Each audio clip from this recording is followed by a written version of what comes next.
Life at sea can be rewarding, but the pressures can be challenging too. Seize the Mind trains seafarers to become mental health first aiders, vital for both well-being and safety on board.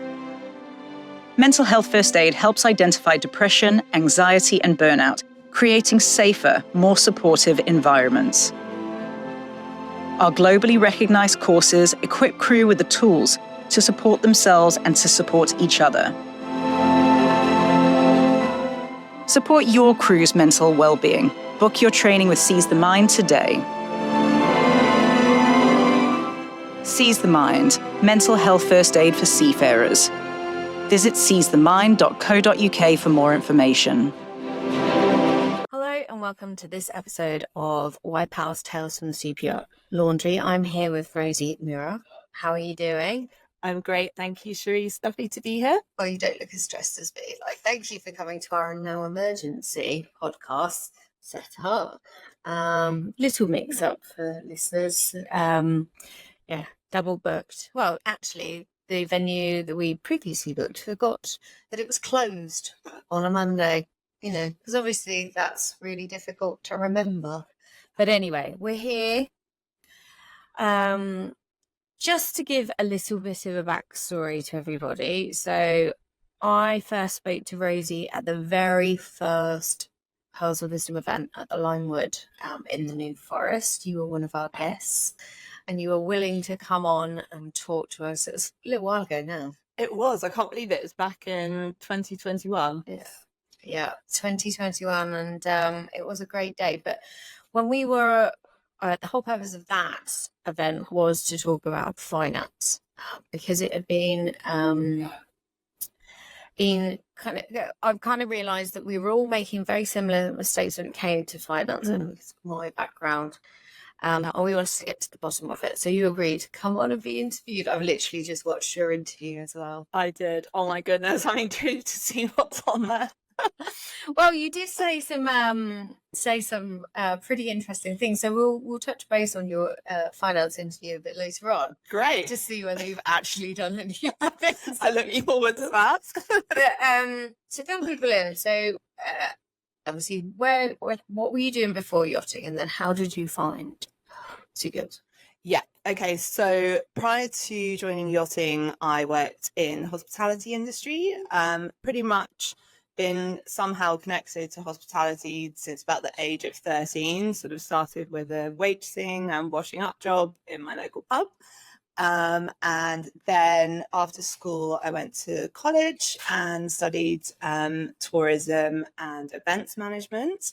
And then sort of ended up working in hotels and sort of more specifically into venues and events management. I moved to London because I'd grown up in the countryside and really needed to get out and kind of... I suppose events in the big city are slightly different in the country. Exactly. So, so I lived in London for about 10 years. I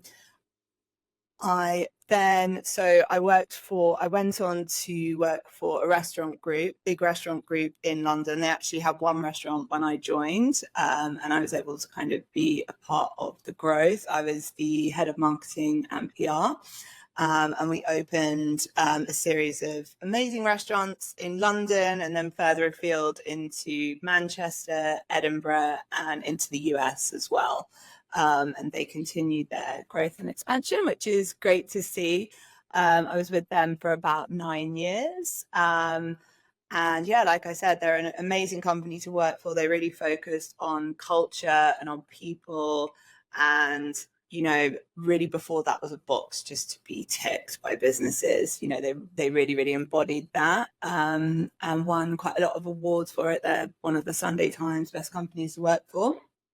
And so like they're amazing. You're living your best life, and you still work happy? No, I was really happy, really, really happy. But I had been with them for 9 years and I was sort of getting, I guess, a little bit of itchy feet in terms of wanting to have a bit more freedom and flexibility to travel. And yeah, so I ended up taking a bit of time, ended up leaving and taking a bit of time out. I went over, I've got family over in Greece, so I spent some time over there, and it Quite philosophical. Spending time in starting out for me when I yeah, it sounds a lot more it sounds really nice when you put it like that, but yeah, no, it was really, really lovely. And yeah, that was really where I found out about the yachting industry. I like food them turning up. Yeah, exactly. And spending time at marinas. I was staying very close by to Marina Zaya in Athens, or just outside Athens. And yeah, that was really where I started to learn more. I hadn't been aware of the yachting industry previously. And had I would have joined, 10 years prior. But everything happens for a reason. Better than never, they say. And so, yeah, I sort of did all of my research and came back to the UK, did my courses. That was sort of in the November, December time. And yeah, and then I headed out to Antibes the following January. Antibes. I do quite like the fact that you're a port-side as well. Yeah, exactly. Yeah, It's come up in conversation a number of times, but yeah, no, it makes me feel more comfortable to be around. Right side. Love that. So obviously, when you were up in Antibes, how did you feel? You remember how? Because you wouldn't have been a maturer individual like myself. Yeah, absolutely. So to be honest, I was just really excited, but I had done my research and I was aware that, I was on the more mature side of people entering the industry. So I definitely kind of kept that in mind. I think because, I'd had a really responsible job prior, whereas I've been leading a big team across multiple sites.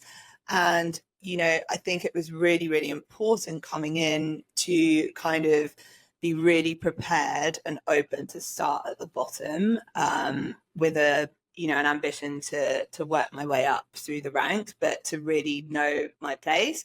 Also to be really aware that most likely my chief stews were going to be younger than I was probably. It's a big thing, isn't it? Respectful of that as well. And I actually love that about the industry. It's not about your age, it's not about your background, it's about your experience and what you've achieved in the industry itself. And yeah, I really admire that. Yeah, I suppose it is a place, it does have, if you want to get on, I think it's one of those industries. If you're determined and you work hard, you can get on. But it also, like you said, it gives opportunity to maybe progress faster, as long as you show obviously attitude and you can handle it. Yeah, I was aware of that straight up. Although saying that, my first boat, I was younger than my chief stew, but yeah, it's a mature thing to take a hit like that, because that's a big ego. You were like flying high in London, like you said, multiple sites, tons of responsibilities, put back down to the bottom. Did you ever worry that you were making a mistake, because you've given up quite a bit? No, I didn't actually. And it was really nice, although obviously I knew it wasn't my plan forever, to I definitely wanted to work my way up. It actually was really nice to take away that responsibility that comes with being a leader for a short period of time. You're obviously responsible to your team and you're responsible to the captain, but it was actually really nice just to focus on learning the job and learning the industry, to be honest. It was a sense of freedom in some ways. You released the shackles of responsibility. I could just have fun again. So in London, obviously, when you're, it's a high pressure environment.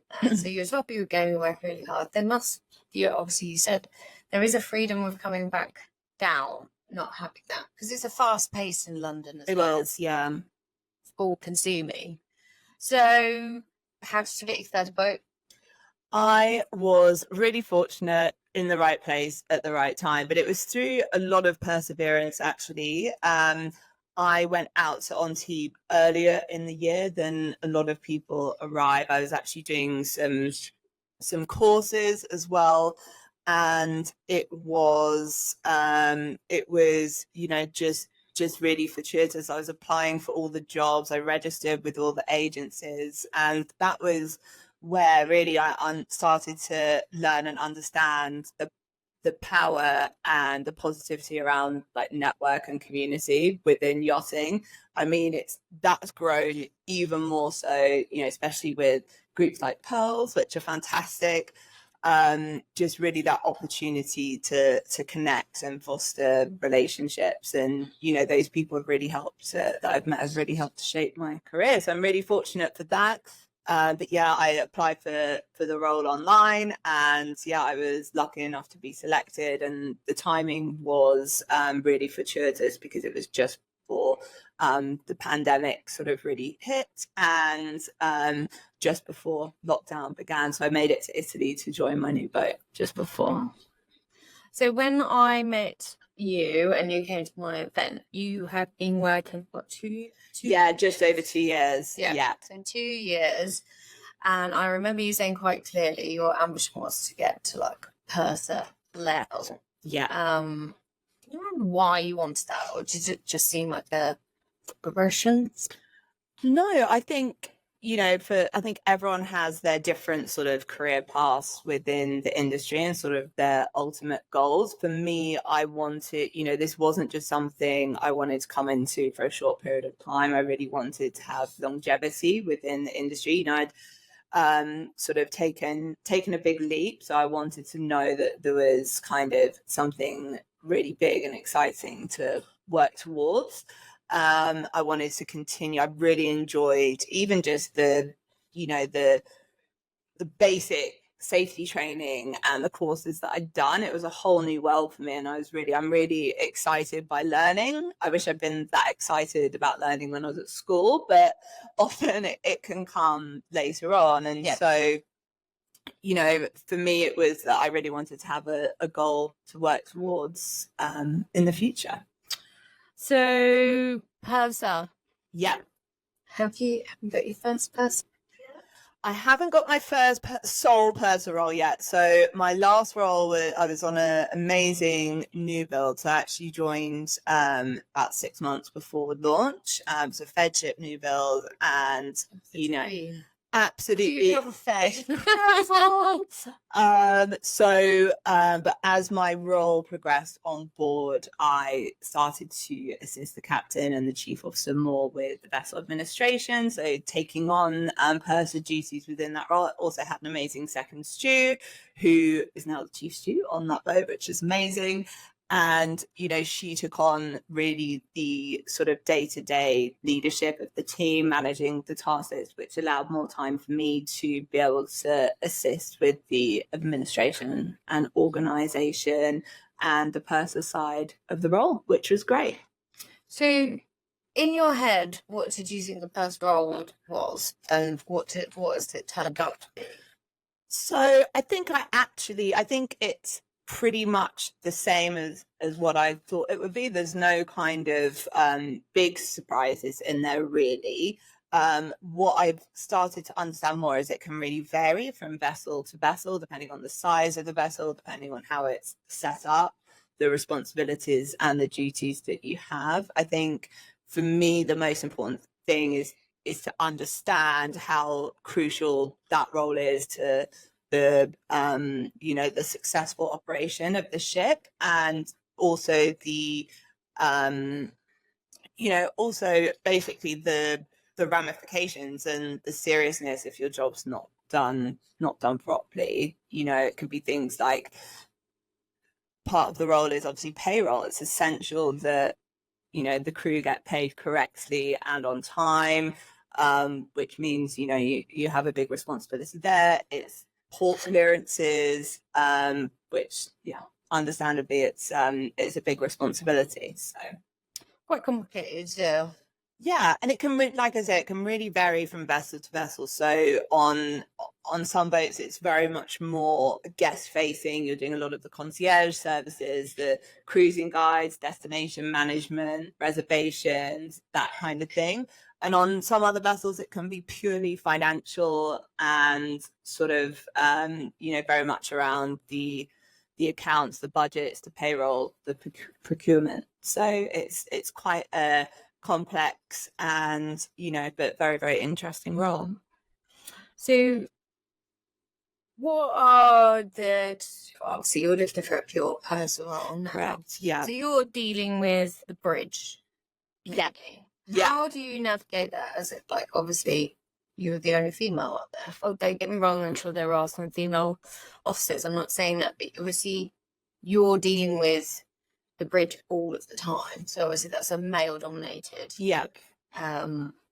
Male-dominated area. Mm-hmm. How do you navigate that? To be honest, Cherise, and I wish this was the case for everyone, I've been really, really fortunate in my career. I haven't, faced some of the issues and complexities that other women have. I think I probably built that resilience from my previous land life. Actually, the hospitality industry was very male dominated when I was in there. But I've actually been really fortunate to work with amazing male and female leaders throughout my career. I think what I have been able to do is sort of draw on some of the more stereotypically feminine traits, such as things like empathy and resilience and things like that, in order to help me along the way. But actually, I haven't experienced any issues. Do you think that's because of confidence? Because you've had, do you know what I mean? Like, you're coming in from like land-based roles, tons of responsibility. Not being funny or anything, you could probably do the job with your eyes closed once you understood it. Do you know what I mean? It's not a lot of pressure. Do you know what I mean? So you've got a lot of skills to rely on straight out the gate. Whereas if, say, for instance, you join the industry at 18, you're learning that on the job. Yeah, I think I think. Oh well, thank you. I really appreciate that. But actually, for me personally, that hasn't always been the case. I've certainly faced crises of confidence along the way. There's certainly been a lot of challenging times, but I've been able to lean on things like, obviously, amazing family and friends at home, but also, connections within industry, amazing groups and supports, such as, people like the crew coach, mentors, Pearls, connection, community. Those things have definitely helped me. But I also look to other industries to try and help me to sort of solve problems as well. So I look at leaders within other industries to kind of draw on their experiences too. That's really good. I mean, I was just going to ask you about communication between crew and guests. Yeah. Obviously, the odd point is, because of the communities that are out there, it is possible to reach out like that. 100%. And one thing I've just done recently is just been on the Lost and Found crew ski trip, and I got to meet 15 people that I'd never met previously, and had the most incredible holiday. But it is that feeling of connection. And because I've been off board, I left my last role at the end of November. And, I've really missed that collaboration and that community. And in a way, you can feel a little bit isolated when you come back to spending a longer time on land, which I know is the catalyst for you starting Pearls in the first place. And even things like when I met you and some of the ladies and gents actually for lunch a couple of months ago, it just really invigorated me, being able to spend that time and chat with you and connect. So it's a weird feeling, isn't it? It is, so definitely. Like, had a taste of like coming out. Yeah. So you're going to go back in. But it's it's real. Yeah. It's real. It's isolating. But also, you've experienced firsthand what it feels like when you're back with your, how do you say, tribe or crew, whatever. But when you're back with individuals from the industry. There's something about it. It's so special. And honestly, I mean, I'd never met any of these people that I went skiing with. And it really just made me feel that wonderful connection and togetherness, but also the diversity within the industry. I know we've all got a long way to go.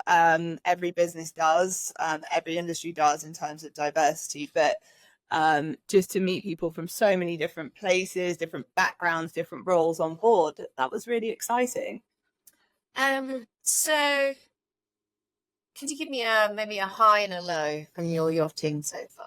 Yeah, absolutely. So I would say low points, not really one kind of specific moment, but at times, and luckily not very often, but feeling of isolation at times, whether that be sort of professionally, personally, the being away from, your very close people at times. And then I would say on the flip side of that, the exact opposite in terms of the togetherness that I felt within yachting. For example, the opportunities that's opened and amazing experiences. I went out to Zimbabwe 2 years ago for my chief stew's wedding, which was just incredible, which I never would have done that previously.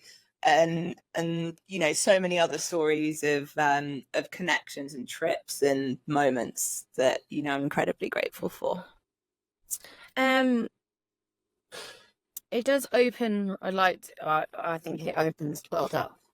You do get to connect with some people that on land at least. Yeah, there was just no way you would have probably crossed paths. Yeah. So it is quite funny how the world just gets so much bigger. Yeah. Through people, really. It's not just because you cruise around, but it just gets so vast, but then feels smaller at the same time. Exactly. And there's nothing I love more than, pulling into a port and knowing that, one of your really good friends is going to be there, or someone that you've worked with previously, and you're going to have that moment to connect again. It's lovely. What would you obviously you're looking for a pure purser role. Yeah. What do you think the essential skills are to be a purser?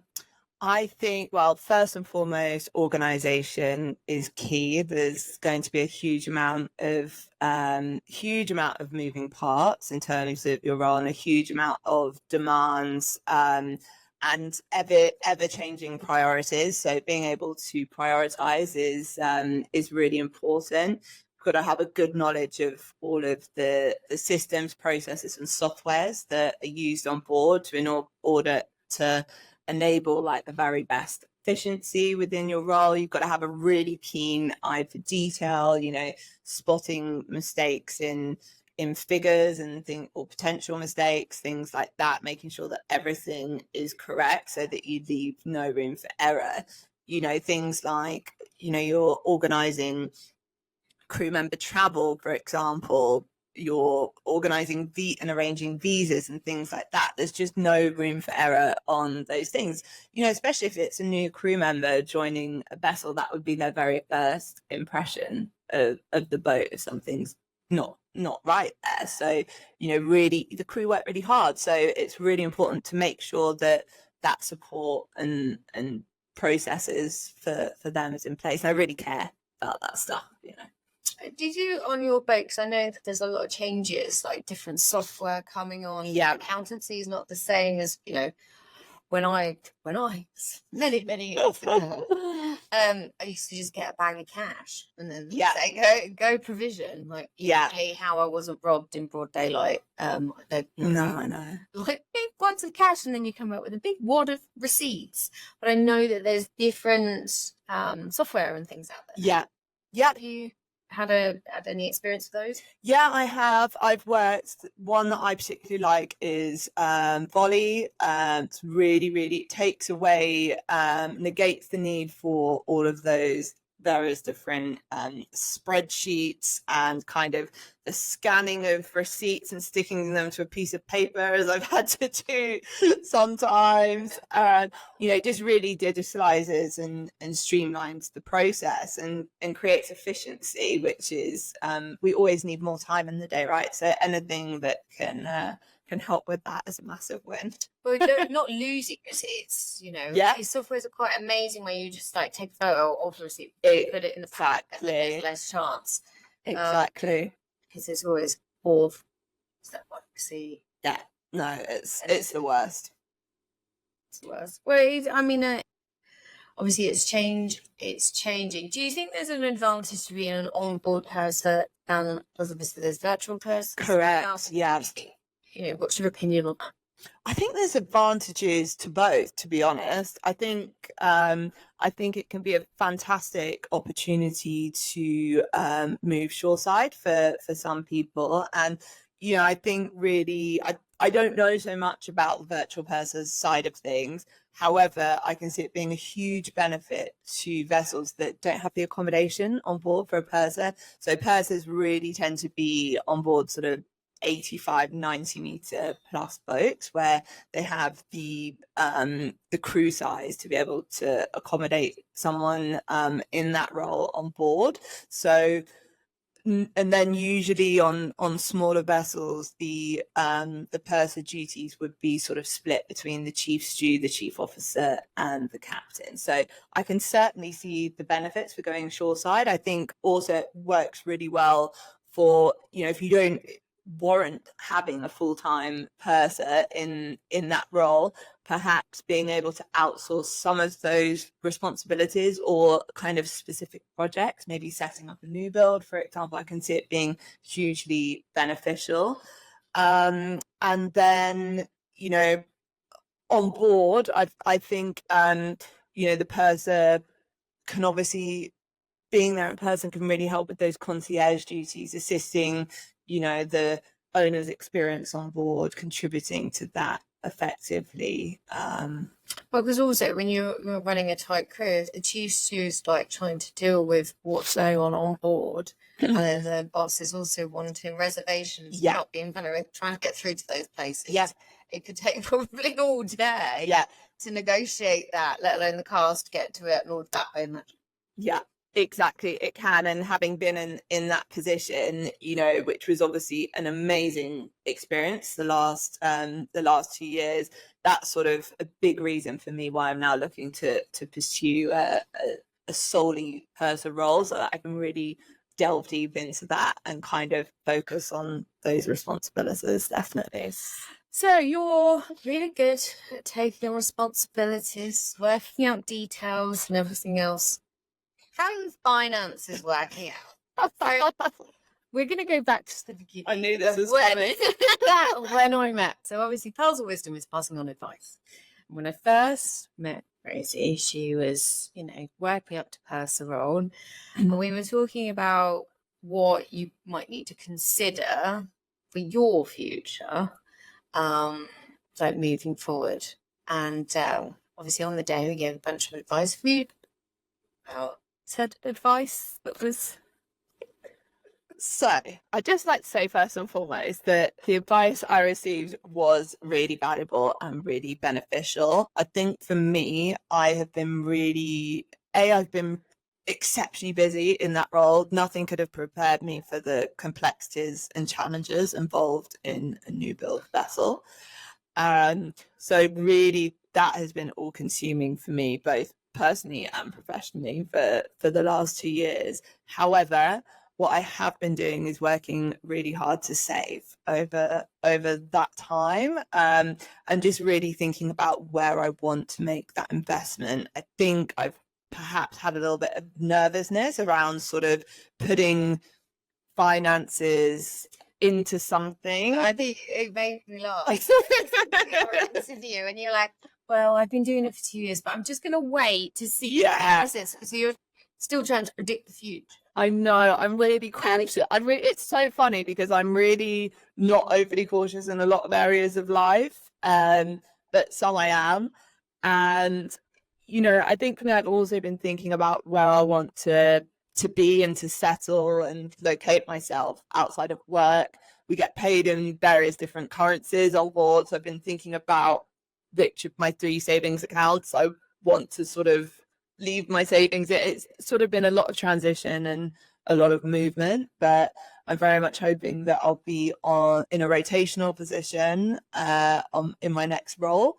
And so, that will allow me some more time to really think about where I'm putting down roots next and, make some really hopefully sensible decisions for my So future rotation finances. is the goal.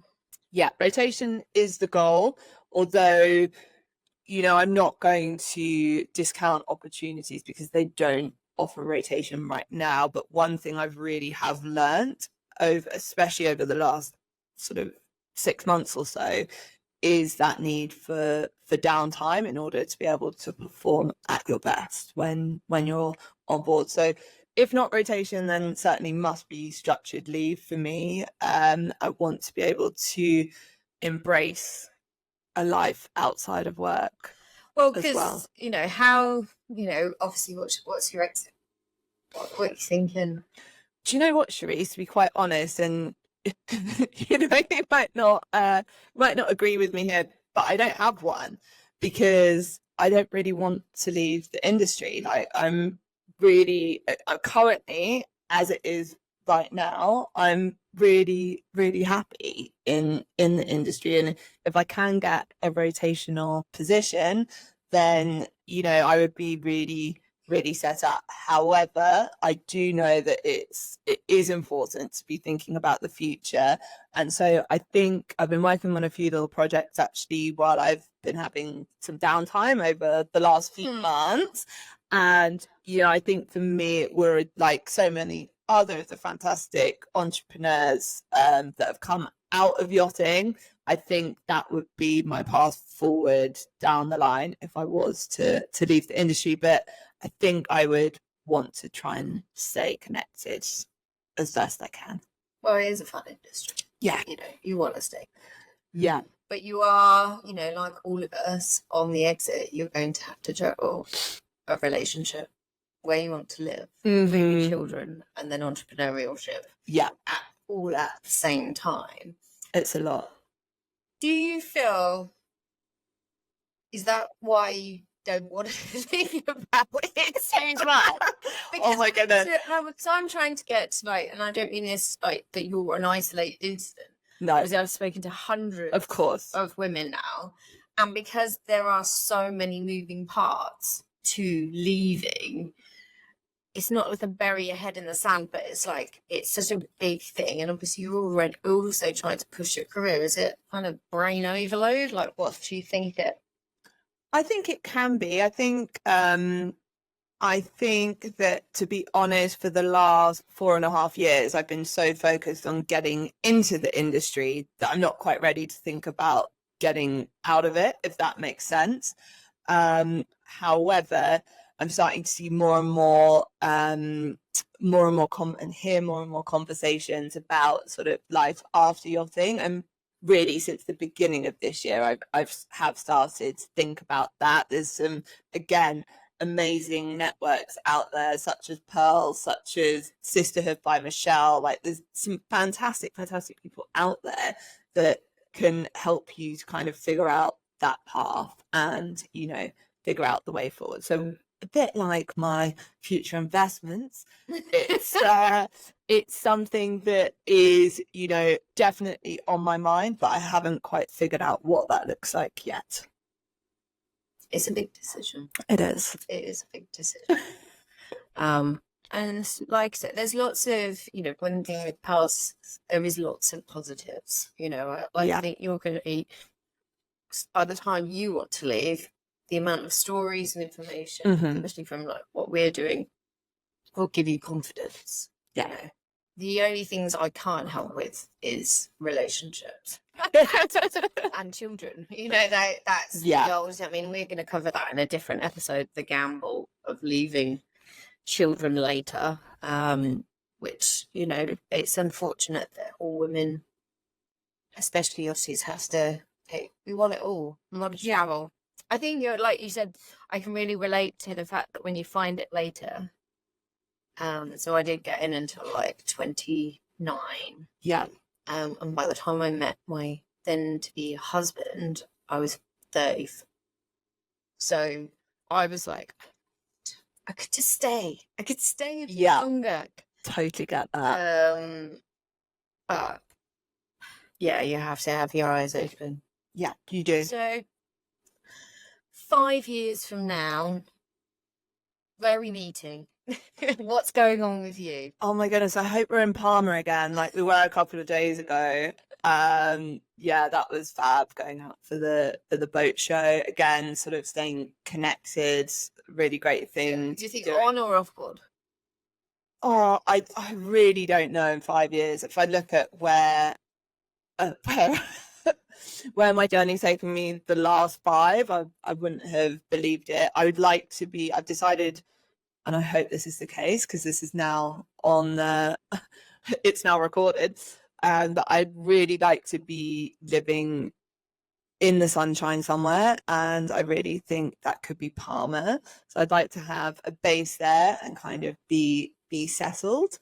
Why would you not want to be here? Like, with this glorious rain we'd had, like, literally since you left your boat, it's been the wettest winter. I don't know why you'd want to go live in Palma. Exactly, and this is the first UK winter that I've done, having done 2 winters in the Netherlands as well. Like, this was quite intense.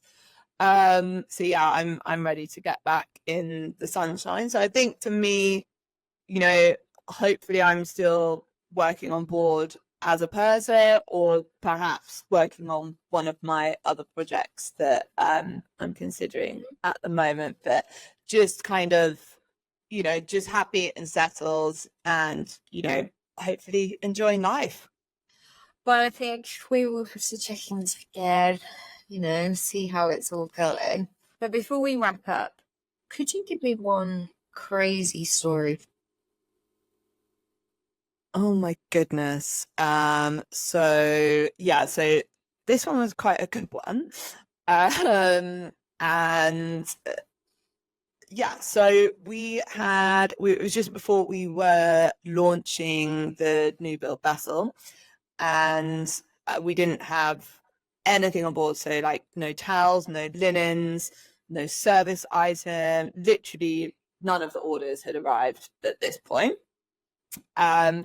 And the principal came for a visit to the shipyard, and we'd come out of the dry dock at this point, and we were alongside, and they actually decided that they would like to stay on board for the evening. So obviously, you know, we are here to serve, and that's what we do.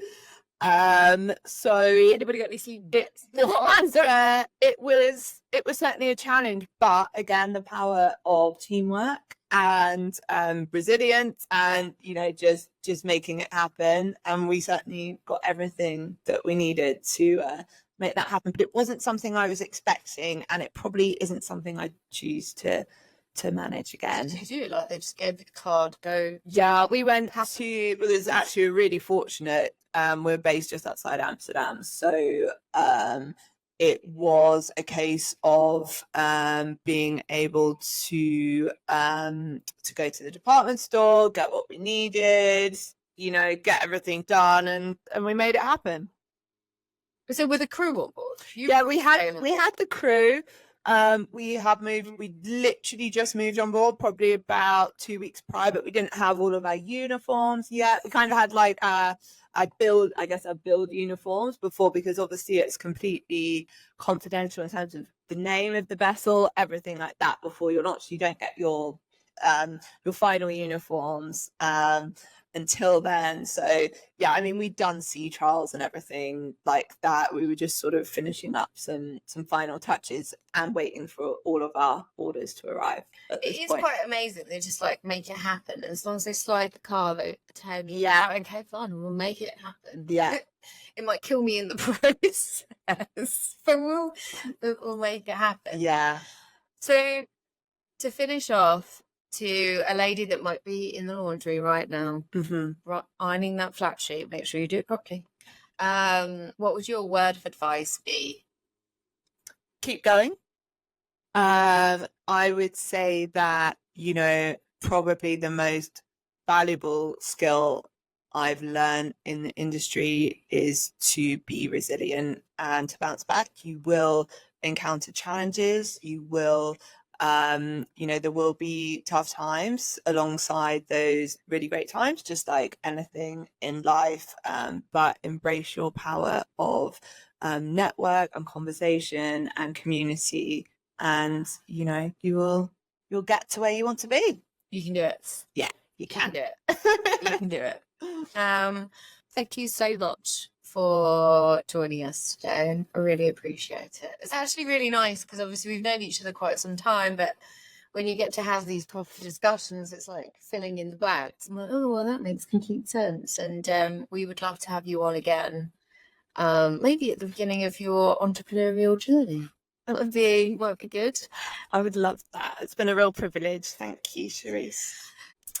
So thank you for joining us on this episode of Why Powers Tales from the Superyacht Laundry. If you enjoyed the conversation we had today and you want to carry the conversation on a little bit longer, we have our Thursday night lives, which is on our community app, and all of the guidance and advice for anything that challenges you might be facing on board at the moment is in there. Alternatively, keep an eye out for our social media posts.